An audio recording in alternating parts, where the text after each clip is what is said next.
खुदावंद यीशु मसीह जिसका फरमाना है कि जान देने तक वफादार रहे तो मैं तुझे जिंदगी का ताज दूंगा, उसी के नाम में आपकी सलामती हो। आपने गालबन ये मुहावरा सुना होगा कि हर चमकती चीज सोना नहीं होती, या फिर आपने ये सुना हो कि दूर के ढोल सुहाने होते हैं। इससे मुराद ये है कि कोई चीज जो कि दूर से हमें बड़ी भली मालूम होती है, लेकिन जब हम उसको करीब से देखते हैं तो उसकी हकीकत हमेशा वो नहीं होती है जो दूर से देखने से हमें मालूम होती है। और ये बात आप इंडिया में जो मसीहत का फैलाव है उसके बारे में भी कह सकते हैं कि इसमें तो कोई शक नहीं है कि वहां पर मसीहत का फैलाव हो रहा है, वहां पर लोग मसीह को कबूल कर रहे हैं। लेकिन ये सारा कुछ इतना आसान नहीं है, ये जो है वो 2+2 नहीं है, क्योंकि बहुत सारे मसीही समझते हैं कि शायद इंडिया में अंजील फैलाने पर कोई पाबंदी नहीं है तो वहां पर आप बड़े आसानी से ये सब कुछ कर सकते हैं। और उसकी वजह ये हो है कि हम सोशल मीडिया पर बहुत सारे बड़े बड़े क्रूसर्स देखते हैं, कई एक वहां के खादमीन हैं, कई वहां के जो गॉस्पल सिंगर्स हैं, हम उनको सुनते हैं। तो इस वजह से हमें लगता है कि शायद सारा कुछ बहुत अच्छा है और वहां पर किसी तरह से कोई इश्यूज नहीं है मसीहों को। लेकिन आपने यहां पर जहन में रखना है कि अगर सिर्फ क्रूसर्स को देखकर अंदाजा लगाया जाए तो पाकिस्तान में भी ऐसी मिनिस्ट्रीज हैं जो क्रूसेड करवाने की माहिर हैं, उनके जो सारा फोकस ही इन्हीं बातों पर है। तो यही बात आप इंडिया के बारे में भी कह सकते हैं कि इनको देखकर आप नहीं कह सकते हैं कि सारा कुछ ठीक है, क्योंकि जितने बड़े क्रूसेड हम इंडिया में होते देखते हैं, चले उतने बड़े ना सही लेकिन किसी हद तक मिलते जुलते पाकिस्तान में भी होते हैं। लेकिन हम जानते हैं कि सिर्फ क्रूसेड्स होने से ये बात जो है वो सच साबित नहीं हो जाती है कि मसीहत जो है वो बड़े आराम से है, मसीही यहां पर बड़े आराम में है। इसी तरह से पाकिस्तान में हम देखें तो यहाँ पर जो एक हमारे सर पे तलवार लटकी रहती है वो ब्लास्फेमी लॉ है, तौहीन मजहब का, तौहीन रसालत का कानून है, और जिसकी जद में अक्सर मासूम लोग ही आते हैं। चूंकि कोई भी जो बादशाह और मसीही है वो क्यों किसी मजहब के बारे में कोई ऐसी बात करेगा जो कि नफरत का बायस बनती हो, तो कोई भी मसीही ऐसा नहीं करता है। अक्सर मुकदमा जात जो है वो झूठे होते हैं, उसके पीछे और वजूहात होती हैं। और इसी तरह से इंडिया में अगरचे के ब्लास्फेमी लॉ तो नहीं है, लेकिन वहां पे एंटी कन्वर्जन लॉ है।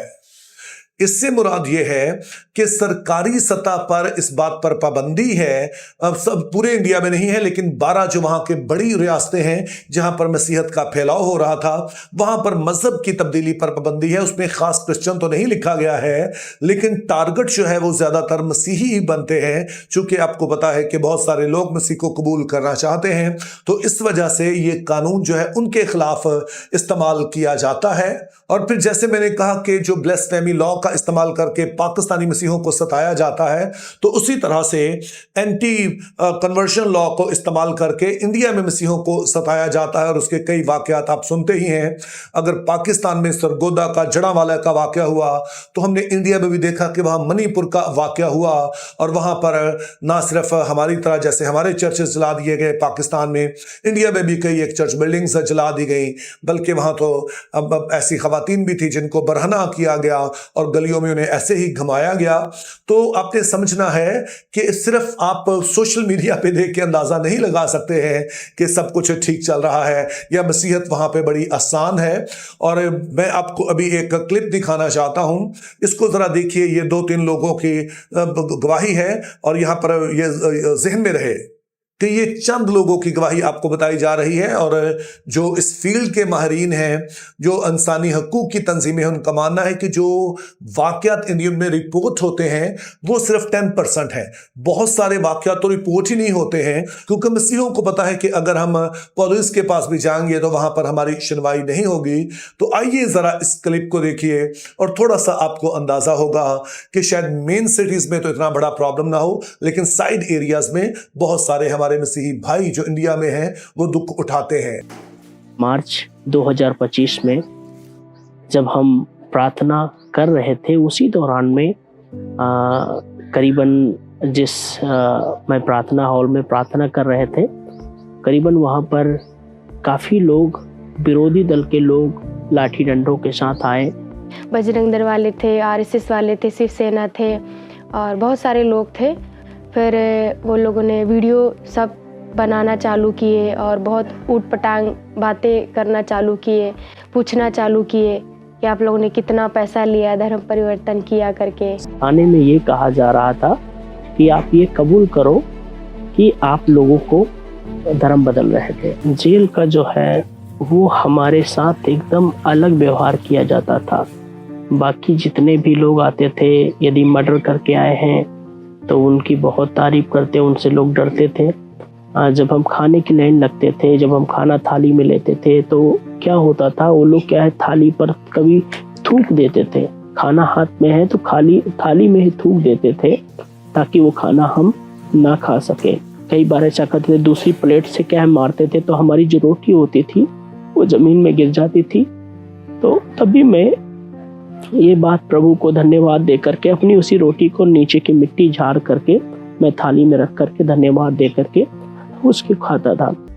मैं राजेश कुमार राही और मेरी पत्नी संगीता राही, हम दोनों को 24 अक्टूबर 2025 को यहाँ पे सुबह 9 बजे अरेस्ट किया गया और 3 दिन हमको थाने में रखा गया हम दोनों को।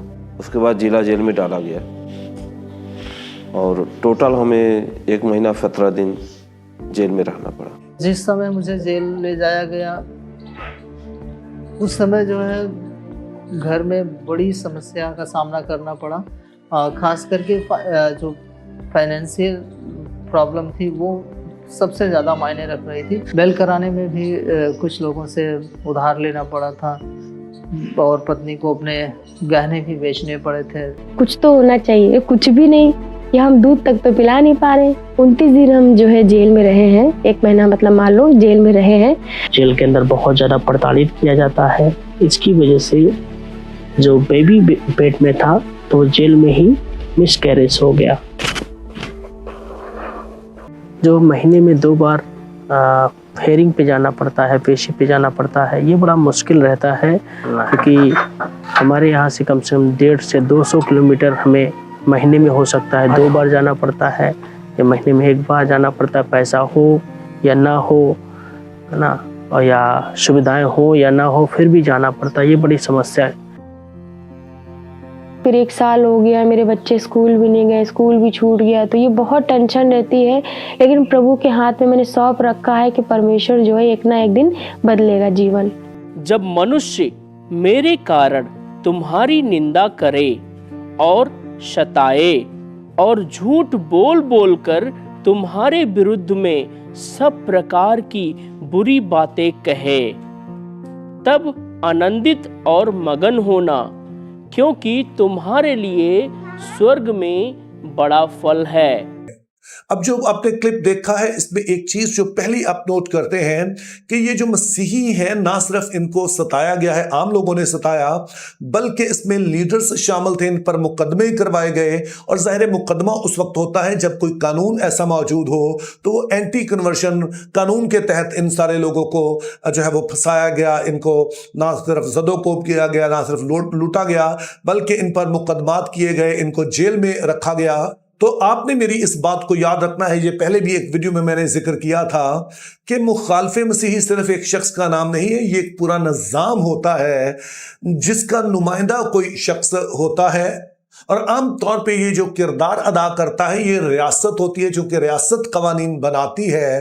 तो इंडिया की रियासत जो है, जाहिर है इसने भी कवानीन बनाए हैं ताकि लोग मसीह तक ना पहुंच सकें या फिर वो मसीही किरदार ना अपना सकें और इस तरह से उन्हें मसीह से दूर किसी तरह से रखा जाए। तो इसलिए मेरे अजीजों, इन दोनों बातों को आपने जहन में रखना है।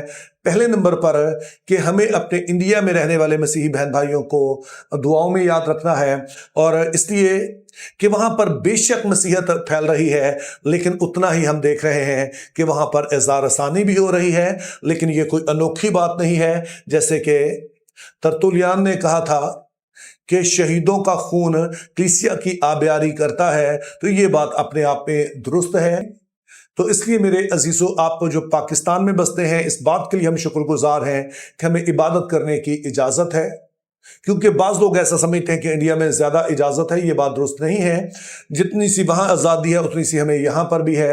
वहां अगर चैलेंजेस है तो यहाँ पर भी चैलेंजेस है, लेकिन खुदा के लोग होने के नाते हमारा काम यह है कि हम अपने ईमान में भी कायम रहें, अपने मसीही किरदार में भी कायम रहें, और जो काम खुदा ने हमें दिया है कि हमने मुनादी करनी है वो करते रहें जहां कहीं मौका मिले। Think biblically, live purposefully, have a very good day.